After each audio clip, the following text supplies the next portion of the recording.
नमस्कार, मैं हूं देवांजलि मोहित्रा। अमिताभ ठाकुर ये सिर्फ एक आईपीएस का नाम नहीं, बल्कि अखिलेश सरकार से लेकर योगी सरकार तक अक्सर सुर्खियों में रहने वाला वो नाम है जो अखिलेश सरकार के दौरान उनके पिता मुलायम सिंह यादव पर धमकी देने का आरोप लगाने से भी पीछे नहीं है।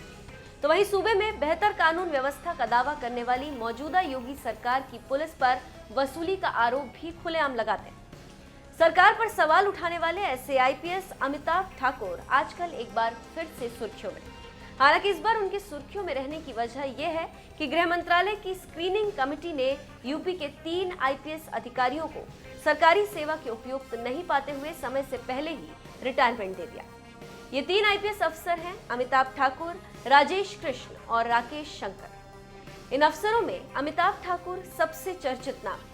आईजी रूल्स एंड मैनुअल के पद पर तैनात अमिताभ ठाकुर को जबरन रिटायर कर दिया गया। मंगलवार को गृह मंत्रालय की ओर से जारी आदेश के बाद अगले ही दिन अमिताभ ठाकुर ने सोशल मीडिया पर इसकी जानकारी दी। उन्होंने ट्विटर पर 4 दिसंबर 2019 का पत्र शेयर करते हुए लिखा, जबरिया सेवानिवृत्ति के संबंध में सरकार को लिखा उनका पत्र आज अत्यंत प्रासंगिक दिखता है।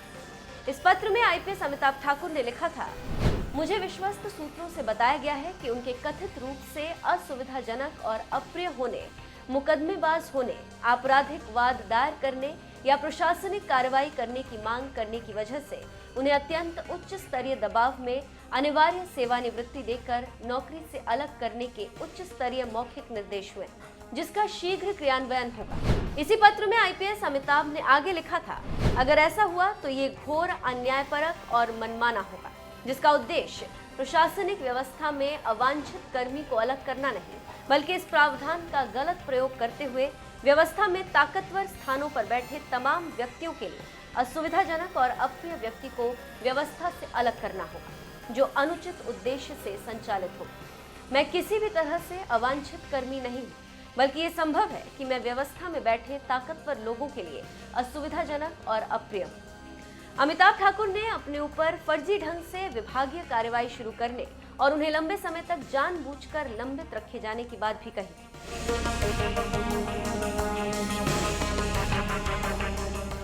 जब अखिलेश सरकार से भिड़े आईपीएस अमिताभ, अपने बयानों की वजह से सुर्खियों में रहने वाले अमिताभ ठाकुर उस वक्त चर्चा में आए थे जब उन्होंने मुलायम सिंह यादव पर 15 जुलाई 2015 को फोन पर धमकी देने का आरोप लगाया था, जिसको लेकर लखनऊ के पुलिस स्टेशन में तहरीर भी दी गई। श्री मुलायम सिंह पूर्व मुख्यमंत्री ने का मुझे शाम में फोन आया, जिसमें उन्होंने कहा कि जसराना फिरोजाबाद में आपके साथ जिस प्रकार से मारपीट हुई थी, उससे बड़ी घटना अब आपके साथ होगी।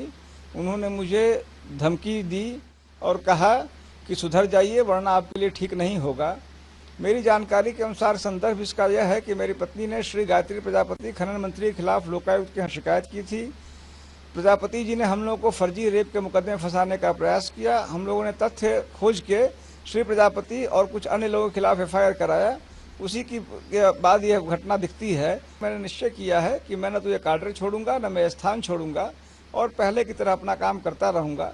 यद्यपि हम लोग अपनी सुरक्षा को लेकर निश्चित रूप से चिंतित हैं। अमिताभ ठाकुर की पत्नी ने भी यही बात दोहराई थी कि मुलायम सिंह यादव ने उनके पति पर धमकी देने का आरोप लगाया। जिस तरीके से मेरे पति को फोन आया और उस फोन को मैंने भी सुना है, जो बातें कही और खास करके उन्होंने जसराना की घटना की याद दिलाई। मुझे अच्छी तरह से याद है कि जब ये घटना घटी थी तब मेरे पति वहाँ एसपी के पद पे थे और मुलायम सिंह जी के रिश्तेदार के यहाँ ही ये घटना घटी थी। ये अपने सरकारी ड्यूटी में गए थे और तमाम पुलिस वाले थे, थाना के लोग थे, किसी ने उनकी मदद नहीं की थी उस दौरान।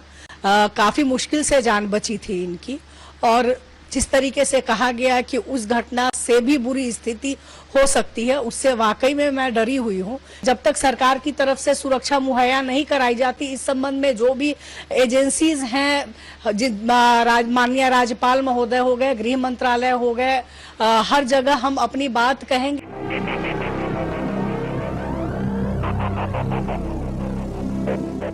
तत्कालीन सपा सरकार में मुलायम सिंह यादव से जुड़ा प्रकरण होने के चलते इस मामले में मुकदमा दर्ज नहीं हुआ था।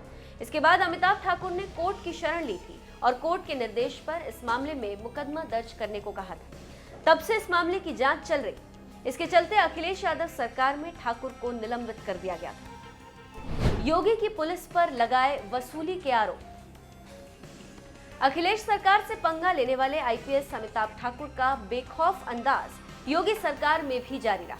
इस बार तो उन्होंने उस वाराणसी की पुलिस पर वसूली का आरोप लगा दिया जिस वाराणसी से खुद देश के पीएम नरेंद्र मोदी सांसद। नवंबर 2020 में अमिताभ ठाकुर ने वाराणसी पुलिस की कथित वसूली लिस्ट जारी की थी। लंका थाने के चितईपुर चौकी की बताई जा रही इस लिस्ट में 1000 से लेकर 15,000 तक वसूली रेट लिखे हुए। साथ ही वायरल वसूली लिस्ट में अवैध रूप से बिकने वाले शराब, गांजा, भांग और गैस रिफिलिंग इत्यादि के रेट लिखे थे। इस कथित वसूली लिस्ट के बाद एसएसपी अमित पाठक को मामले की जांच के आदेश तक देने पड़ गए। इससे पहले अमिताभ ठाकुर ने मुगल सराय कोतवाली की भी कथित वसूली लिस्ट जारी की थी, जिसका संज्ञान लेते हुए चंदौली पुलिस प्रशासन ने जांच के आदेश दिए थे और दोषी पाए जाने पर कोतवाली मुगल सराय के तत्कालीन इंस्पेक्टर शिवानंद पर कार्रवाई भी हुई थी। उन्हें बाद में सस्पेंड कर जांच बैठा दी गई।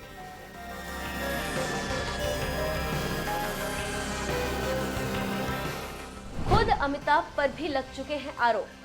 अमिताभ ठाकुर और भी मामलों को लेकर चर्चा में।